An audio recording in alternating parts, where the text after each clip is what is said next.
wallahi sabara wallahi kan ne farla nyana ne mai tike dai ta ne mai ga du bolo ka robo ne ko bole ala jeli kati ne da ne nyafla de wolo yoro la iko ko mbe ko ba o bangidi bolo bibi tai ko tabara o tabai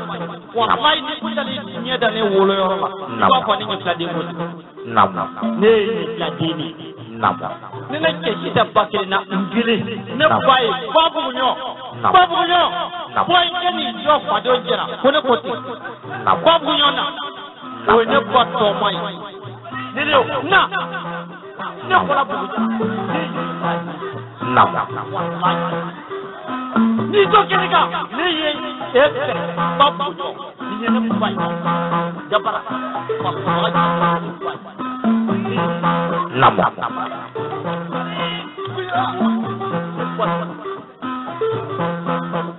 Bugunyo kela yatime de unjigiye barega bugunyo kela wulu fanda unjigiye bi barega bugunyo kela bale manda unjigiye barega bugunyo kela wulu fanda unjigiye barega wale nyumana boligadi ba bugunyo ga ko barega yere do boligadi ni fila bugunyo barega ni boligadi dire jala bugunyo da barabi barega yo buño dale da barabe barega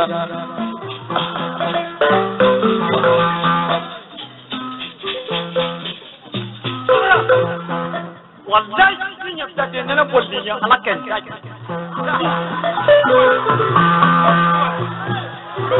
ya fiade ay bi badere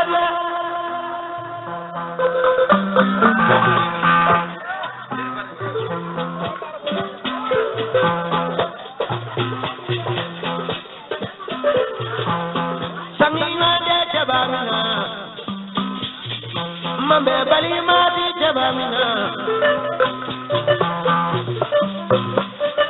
bari salina jabamina nye plade dabara bibo ita salina jabamina nye plade dabara bibo babu yode dabara bibo iye jawudani toye inywana udani toye iye jawudani sangaye inywana udani sangaye babu yode dabara bibo babu yode dabara bibo iye jawudani sangaye ifila udani sangaye dabara go dabara Mamadou ne gauche de bon ko de ne nyila de nyenwane kame Angela amati nyona ala yida kanu de kama afa mu fe kene andala kanu de kama ru ya angu de Mamadou ye kakla ke ko tomade yeba mu idi vien ne to sude ijo na kuma din to kame ala yida ni ma bo nyogonye ya na fagausu ay tafo ndo fagausu biri ba ni ne ya gausu na fagausu fle ay tafo ndo fagausu biri na grubade na matra toro mami magausu ye o ya gausu ko mendoso mi ya gausu ko mendoso ndo fagausu ay ala gana kanula ngolo yade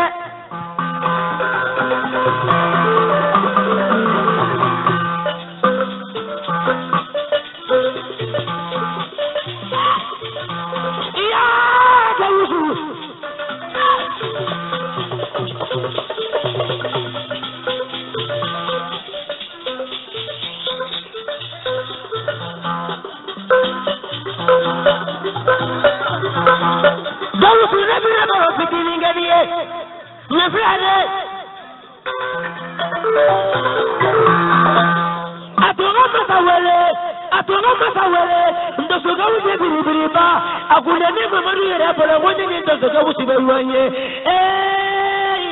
Naguru bade gausu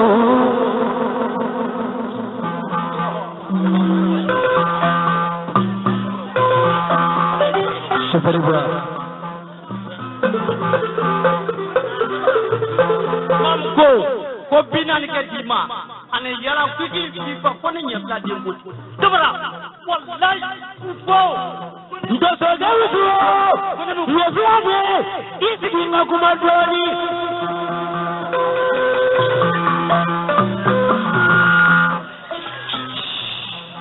ala manike jama badiyo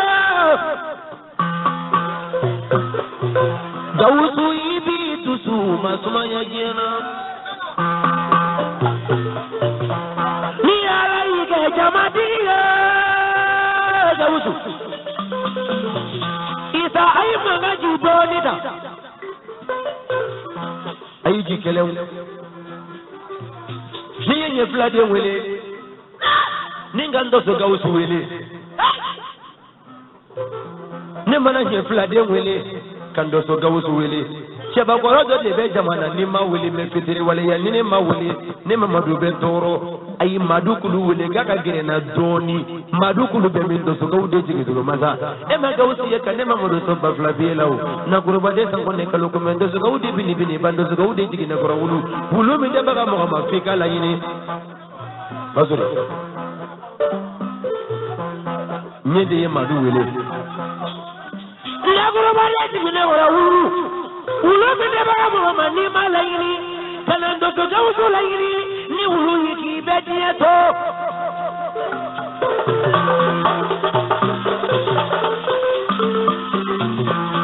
ay na guruba de bini ba mawo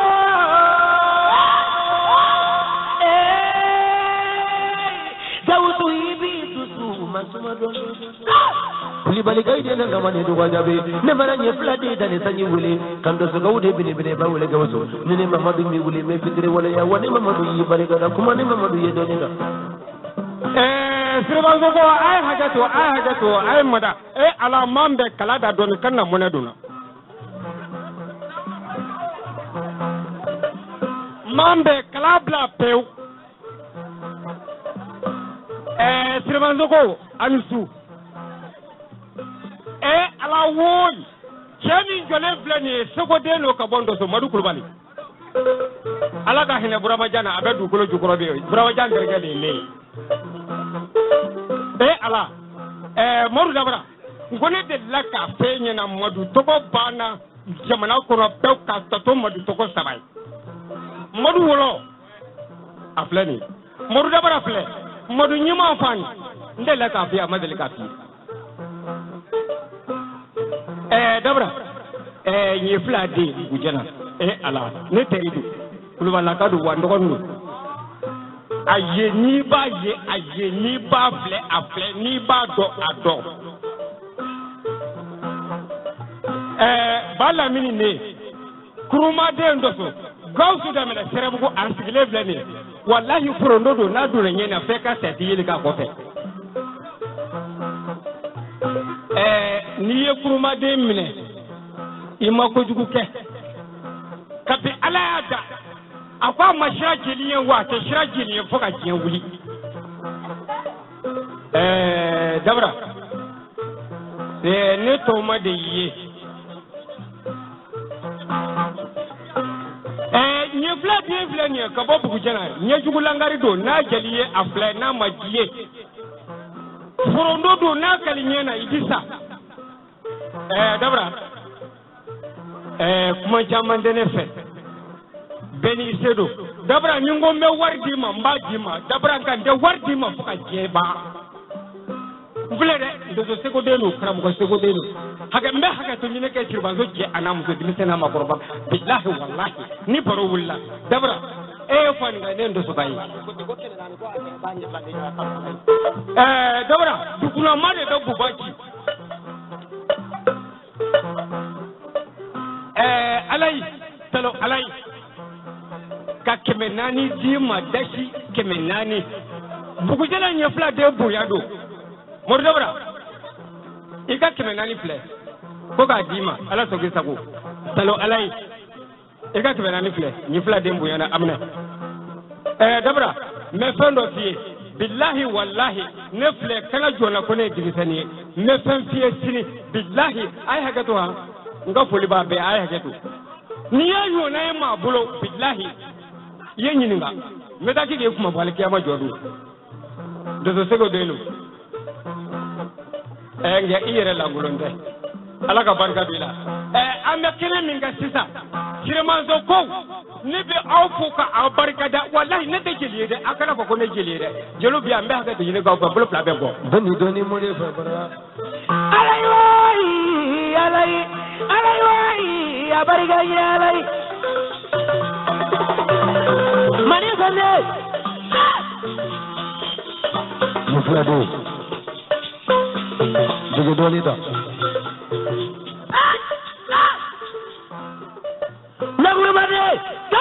Mele dama seri dangu sumale damana kolongoloma fogirenganda yurusuma kalebali soma kalajura sangoi mamineka tarawele turamaga jabate simbote naremaga jandenga jagumana warala simbo saneta muturamaga maneta muturamaga wetera wacha muturamaga aitera cha muturamaga marakala badigi yire basuma baturamaga ne danganja ainde mani tegere doni mani.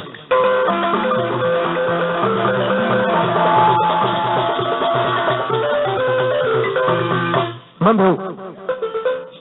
banu mu de dugu be wele ali ni dugu te Sirimanso ya dugu ga ci de me Sirimanso ayanda bla doni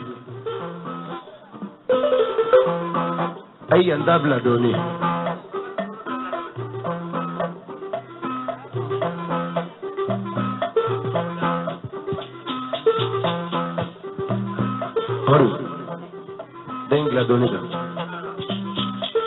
Monsieur Dugo Wele.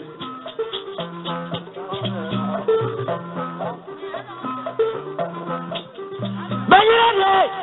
mama tamele, Dugo passa pour donner la balle au diable Wele.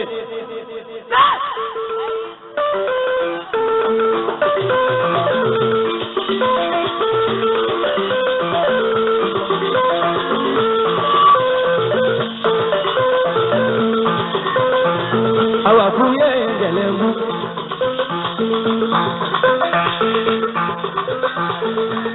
Zogora mataba jara kuye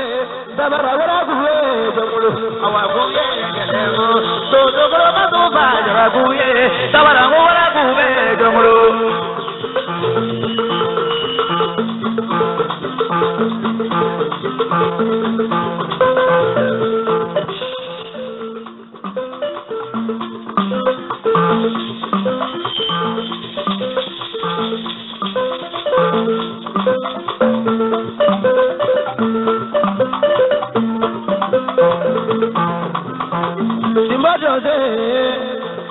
Fado Dugo do boli bola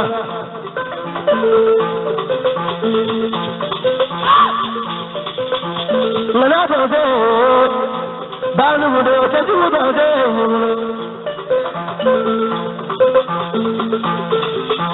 Baba do mulo ke fado baba do mulo awa kuye Amadu